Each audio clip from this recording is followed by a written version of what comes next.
Welcome to the Highlight Spiel. This is our sports talk show where we highlight what's going on in sports currently. Starting things off, we can talk about the college football poll that just came out recently, the coaches poll. We're still waiting the AP polls released, but in the coaches poll, in the top five, you got Alabama #1, Ohio State there at 2, Florida State at 3, USC at 4, and Clemson at 5. And rounding up the top 10, you got Penn State at 6, Washington at 7, Oklahoma at 8, Michigan at 9, and Wisconsin at number 10. Let's just pause there and discuss this top 10. What do you think here? Any changes that you would have made? Anything you would have done different? I would definitely have Clemson ahead of USC. I wouldn't have Clemson ranked number 5. I think I could agree with that based on just what Clemson has done, as a product, winning the national championship last year and being in the year before that. But I do think, they lose Watson, they lose Gallman, they lose Leggett, Mike Williams. I think they're going to be good, don't get me wrong, but I think they may take a little step back, maybe lose 2 or 3 games.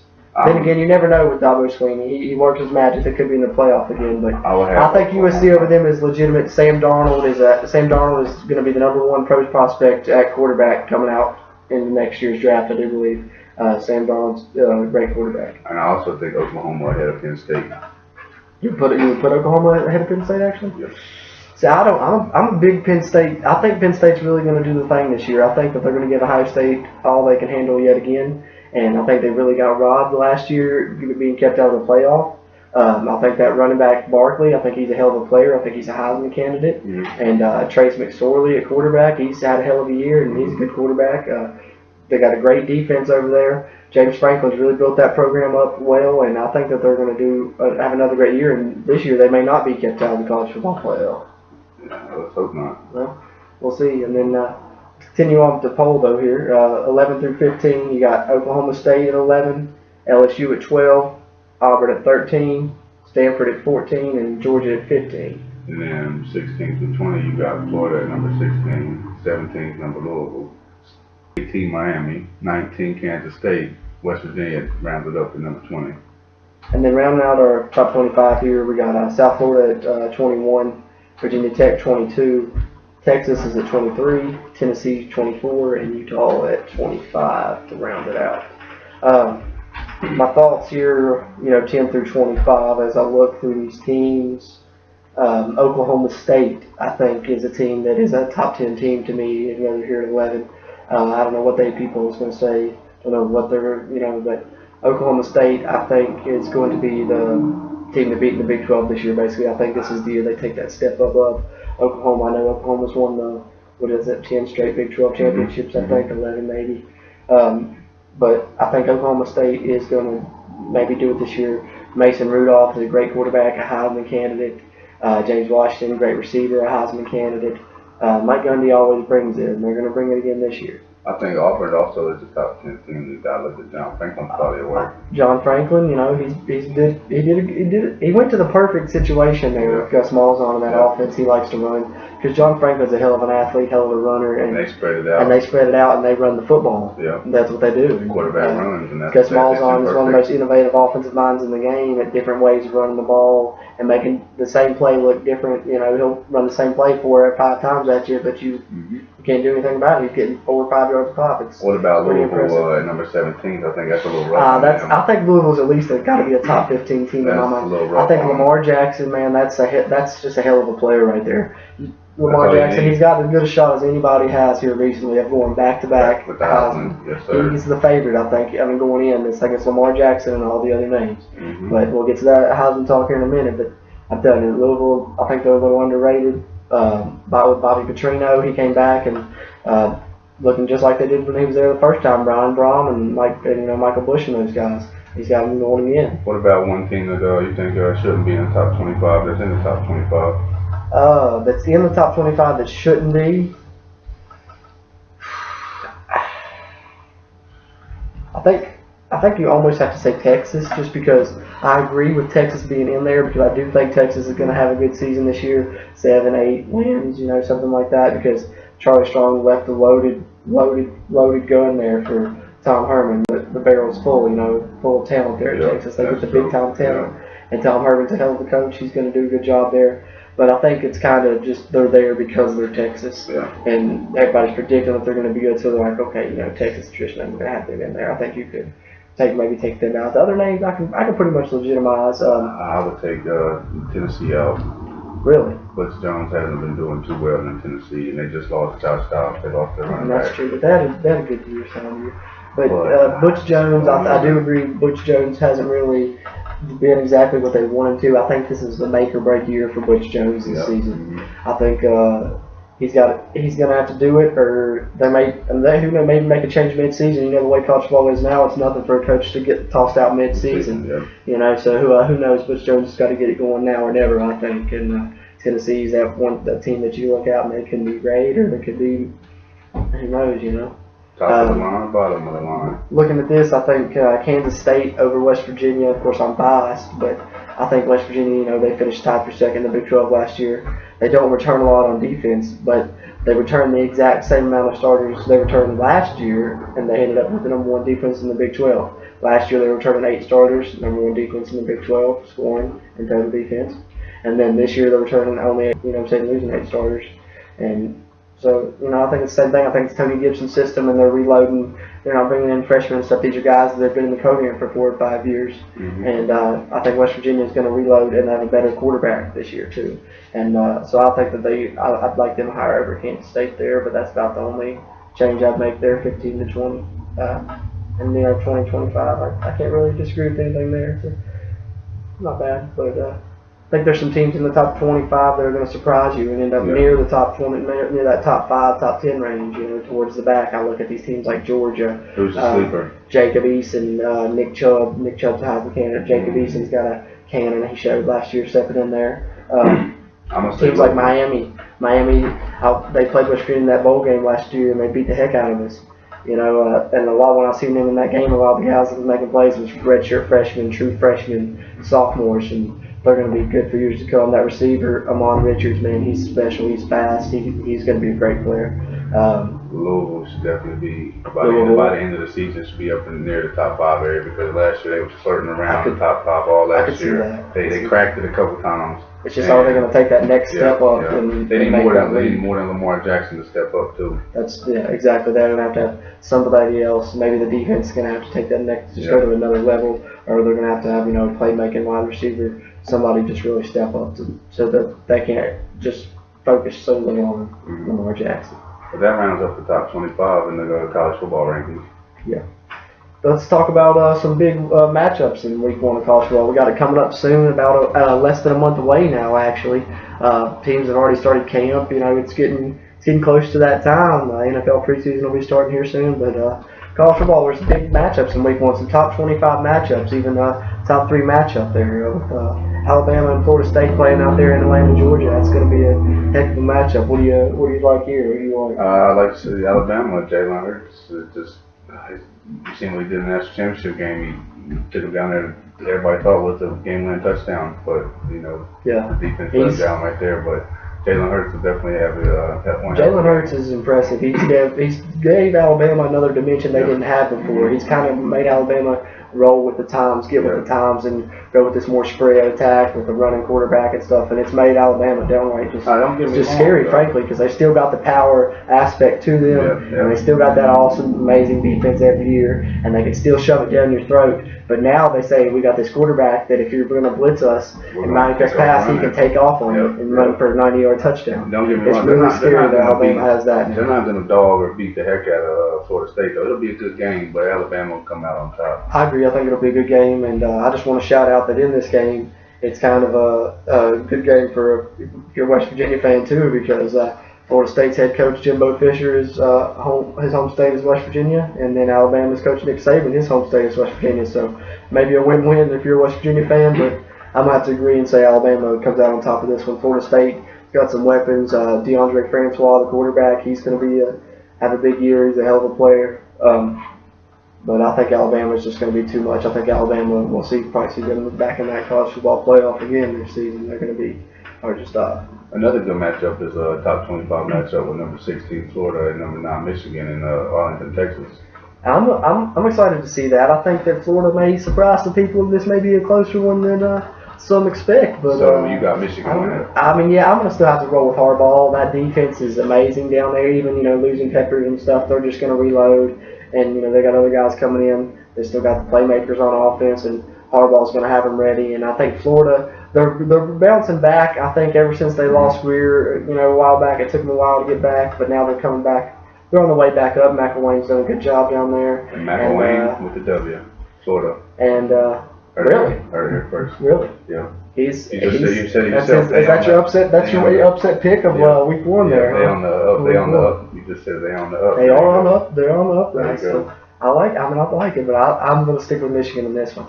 And then the big one here between us two here. Yeah. I'm the West Virginia fan. He's the Virginia Tech fan. And week 1 we got number 20 West Virginia taking on number 22 Virginia Tech, playing in the Washington Redskins Stadium down there in Landover, Maryland.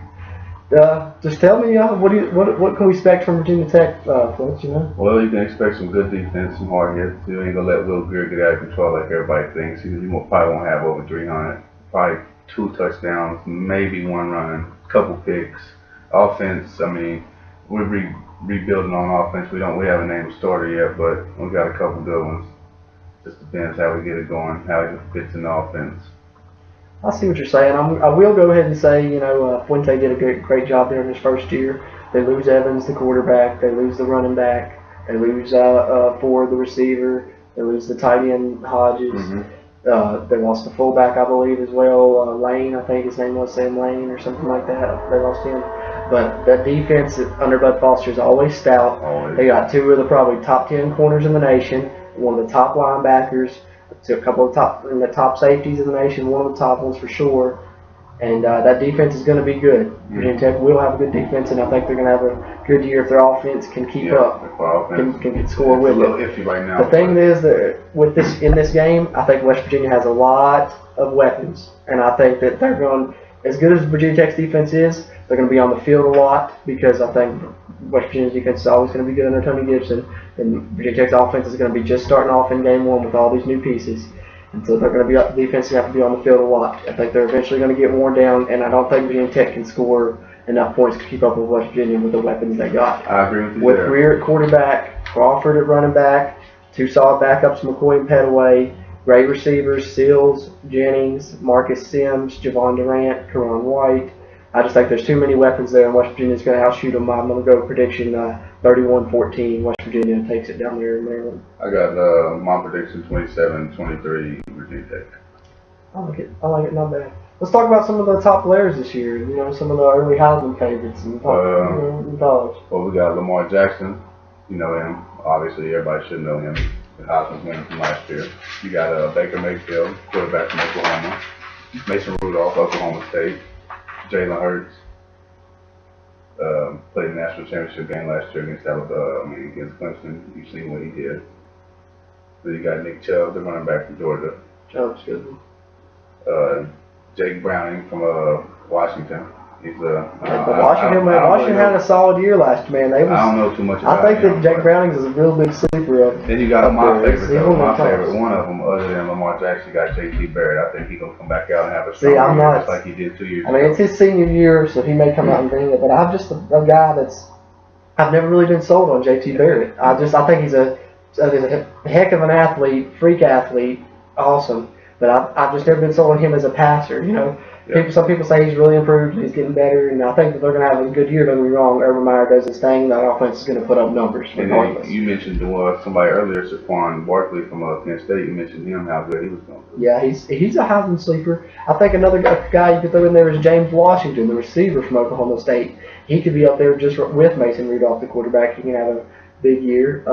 And of course, another biased pick by me, but you know who I'm going to say. Will Greer, man.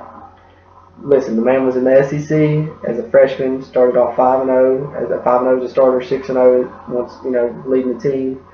Got suspended, was sat out all last year, learned this offense, and Dana Holgerson's offense is just, going to put up numbers with a quarterback like Will Greer. The only thing I have to say about Will Greer is we've never had a quarterback like this at West Virginia. We've had some great quarterbacks and stuff, don't get me wrong. Pat White's great, Major Harris is great, but I'm talking about polished, true quarterback like this we've never had. This is the type of quarterback like out of high school that Alabama gets, that a Florida gets, a Texas, a Georgia. Well, Florida did get him. Exactly, you know what I'm saying? And that's what we can look forward to is just something we've never had before. And I think a lot of people are going to really be surprised by how good West Virginia may be and how far Will Greer can take us. We'll see. Heisman sleeper, I would say so. If you heard it here first. If he ends up in New York for the Heisman ceremony, you know where you heard it here first. Let's switch gears here, switch it over to talk about the NFL a little bit here. It's going to be a different NFL. People are talking about the NBA looking different. I think the NFL is going to look different as well. If you look at, the Patriots, they won the Super Bowl and then they rebound and get guys like Brandon Cooks on their team. Yeah, it's going to be the first time Tom Brady's had a big time receiver like that since Randy Moss even. When him and Randy Moss were together that 1 year, it was slot. You're gonna be a Wes Welker type. Yeah, but when him and Randy Moss were together that 1 year, it was straight magic, and I'm expecting that. I'm expecting them to put him on the outside and let him just burn defenders deep and be a deep ball specialist. He didn't burn too many people when he played for my team. I'm telling you, he didn't have Bill Belichick. I'm telling you. Watch Brandon Cooks this year. My prediction is Brandon Cooks leads the NFL in receiving yards. That's a bold prediction. A bold statement. Hey, you had a bold prediction earlier. I had to have a bold one now, and that's my bold prediction of this show right here. If that's your bold prediction, my bold prediction is going to be that Mike Evans leads them in receiving yards. Mike Evans. That is a bold pick there. We'll pick. We got a lot of good rookies, I think, coming in. You got Deshaun Watson out there in Houston, probably going to start for the Texans. But, there was a thing came out today, said DeAndre Hopkins says that Tom Savage looks better than Deshaun Watson. Yeah, but then I also seen Bill O'Brien said that Deshaun Watson's further along than any rookie he'd ever seen. So Tom Savage isn't a rookie, so you got to that's true. Tom Savage probably has that starting job on lock. I don't know. I think that we'll see Watson out there week 1. What about in the preseason Pat Mahomes? We think he's going to start over Alex Smith? No. Pat Mahomes, that's a guy. He has probably the highest ceiling and the highest potential of any of these guys. But I think that's a guy that you're going to have to sit at least 1 year behind somebody and let him learn, better footwork and, techniques and mechanics because he just kind of went out there at Texas Tech and played schoolyard ball, ran around a lot. Well, that answers on that question then because you're not going to like the Bears if they start Mitch Trubisky then, are you? I think Trubisky you could start, and maybe being up that picked as high as he was, are you obligated to start him? I mean, no, but the fans are probably going to want you to. Especially to the number 2 overall. Exactly. Why would you not start him? But I think Mike Glennon should be your starter if you're Chicago, if you want to go the smartest route. And I think Mike Glennon could surprise some people this year if he does start. And Mitch Trubisky could benefit from another year sitting out because he only had that 1 year of college, But I think Mike Glennon could surprise people even in Chicago.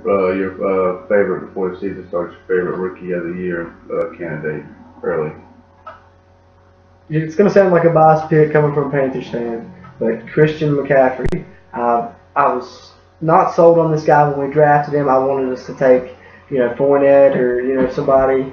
But we got McCaffrey, and then I started watching some stuff, and I started getting sold a little more. And then now that training camp has started, I'm really sold on him. I've seen him juke out Luke Kuechly, which really rarely anyone ever does. That doesn't happen to Luke Kuechly really. Juke out Thomas Davis and Jonathan Stewart, the guy he'll be backing up, splitting carries with, said that point blank the quote was, "No one can cover Christian McCaffrey one-on-one. No one in this league's going to be able to cover him one-on-one." And I agree. When this guy's coming out of the backfield, linebacker on him, it's going to be a big-time mismatch. I'm excited to see the Carolina Panther offense with him and Curtis Samuel. Not a lot of people are talking about him. He ran the second fastest 40-yard dash in the draft behind John Ross, who broke the record. He ran a 4.32, I think it was, which is moving. This guy's lightning fast. He was the Ohio State's top option last year. They ran a lot of screens to him, stuff like that, deep balls. And I think he's going to really be a problem, too. He can take some jet sweeps, and him out there, and hopefully Kelvin comes back better, and Funchess maybe comes on strong. The Panthers may have a rebound year with the weapons they added. They finally went out in the draft and added some weapons for Cam, and I think that's big. Rookie of the year for you? I'm going to go on a big old limb. Offensive. Big old limb. And say Samori Pirine from the Redskins. Pirine. Now, that's a pick that when they made that pick, I was like, that's a great fit. Because he's like the Redskins don't really necessarily have a big-time running back. And I think Pirine, he's impressive. I went to the West Virginia game where he ran for like 270 or maybe, I think it was over 300 yards he actually ran for. Yeah. And then he actually ran for 400 yards a couple weeks later. And that was, just when he had just became the starter because of the injuries. Yeah. The guy's a big bruiser, but he's not too slow either. Kind of reminds me, if I can say, like a Jerome Bettis. Yeah. Would you go with a Jerome Bettis? I think they lost Alfred Morris and they got P. Ryan, so it's just like really he's like an Alfred Morris. He just gets right back in, just like Alfred Morris did his first year with him. I do too, but I think he's stronger than Alfred Morris. And I don't know, but I think P. Ryan, I think that's not a bad pick. It's a sleeper pick. Big time, bold sleeper pick. Bold sleeper pick. And I think defensive rookie of the year, I'm going to definitely say Solomon Thomas. I don't know if we're in agreement on that pick for sure, but I think that he's just going to be a monster. I think I'm going to have to go with Myles Garrett. Myles Garrett, that's a good pick as well, but I think Solomon Thomas is the guy. What about, I don't know. The 49ers. If the team throws ball a lot, I might go Rasul Douglas if he starts with. They do say he is running first team over there in Philadelphia, and he has been impressive. And I'm gonna tell you, Rasul Douglas is a guy. I know it sounds biased yet again. I say he comes from a West Virginia fan, but this guy is running first team with Philadelphia. He's had some picks in camp, and he led the NCAA in interceptions last year. And I mean that's just no fluke, nothing to scoff at, no matter who you are, what school you come from. Yeah. And the Cowboys better off without Romo this year, without him being even in the locker room. I'm not going to say that. I'm just going to say. I think he was a big distraction, man. He always the storylines with him, if they wanted him back or wanted Dax, that was a big distraction. Yes, mind you. But Tony Romo is a guy that I just don't understand the hate for. He's one of the greatest quarterbacks of all time statistically. He's the top 10 NFL quarterback of all time. Season though, not playoffs. Playoffs he may not be clutch to some people, but he had injury. You can't help injuries. You can't help where your body's made. It is what it is. You can't really help that. Yeah. But a lot of it was because of that. But this man's numbers are nothing to joke at. Yeah, that is also true. Are the Cowboys going to be better off without him? If the way their offense is going with the players they have now, the pieces fit better. Yeah. So yeah, maybe. They got Zeke. The Cowboys are going to have a hell of a year. I think they're going to win that division probably. Alfred Morris, Dak Prescott, Des Bryant, Terrence Williams, Brian Switzer, a rookie. I think they're going to improve on what they did last year. I mean, if you can say that they do that. Might be my not record-wise, but maybe like as far as they go in the playoffs, I think they may go to the NFC Championship game. May even see it in the Super Bowl. You never know. You never know. But I think everyone's chasing New England right now. After what they added after winning the Super Bowl, everyone is chasing New England. Let's talk about these.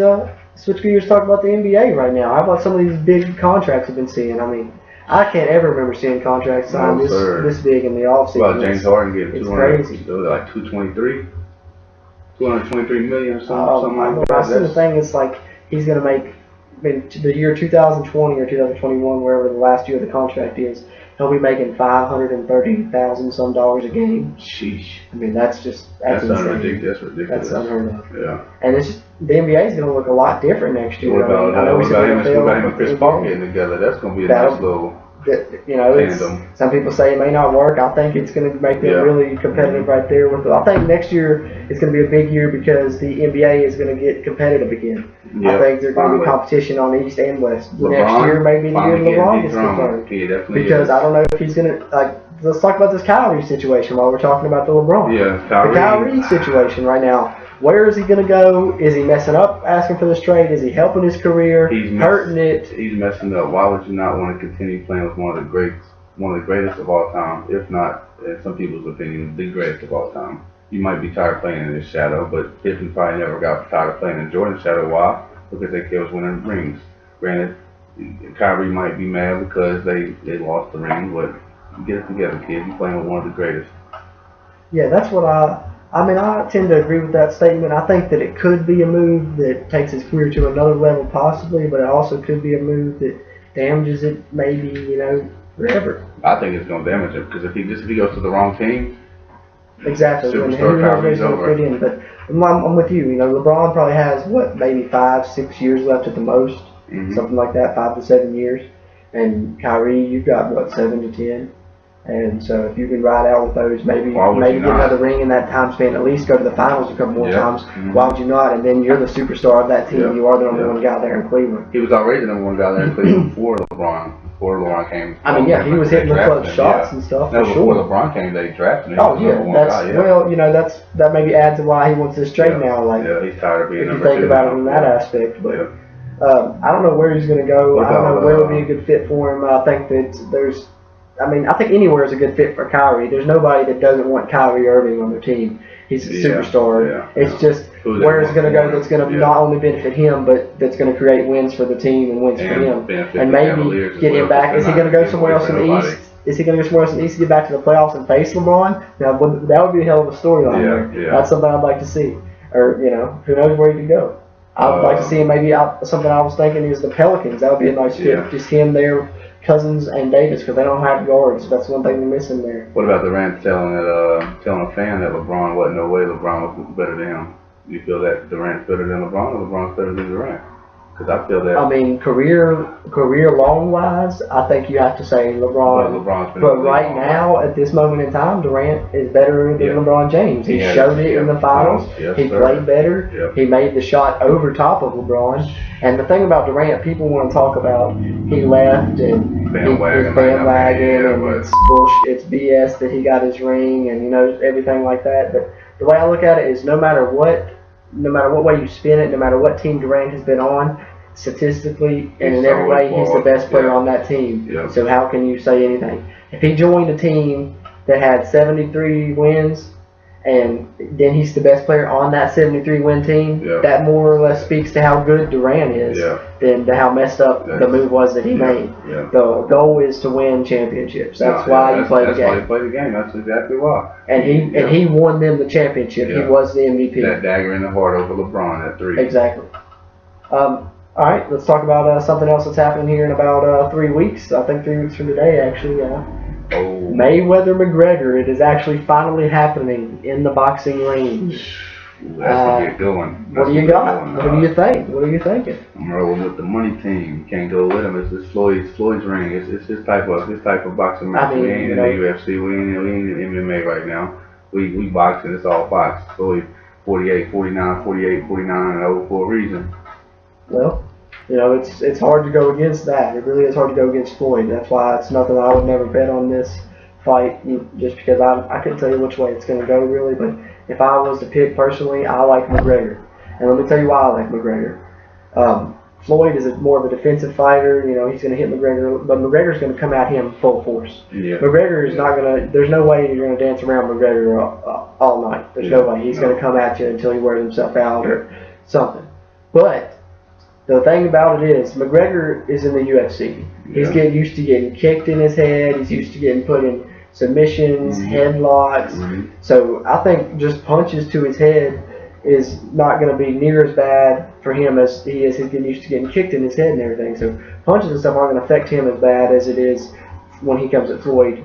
Floyd's not going to knock you out. Floyd's just trying to get the punches in. Exactly. Floyd's going to learn. That's where I think that it's hard to say McGregor's actually going to win. Because you can look at it that aspect, and I think that he could win if he does it early.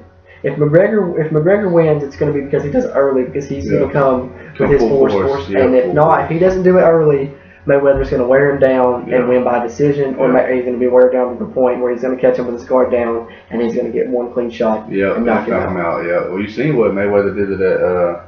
I forgot what his name was, to do the headbutt him. He knocked him out with that uppercut. I mean, he got some force behind them punches. He got some force. It's going to be awesome. It's awesome. It's going to be an awesome event. It really is a big time event. And I'm really excited. Football season coming up soon. Can't wait to bring you more videos about it. This is the Highlight Spiel. I'm Jordan. I'm Fletch. Thanks for watching, and we'll be back soon with another sports talk show of the Highlight Spiel. Thank you, guys. Thank you.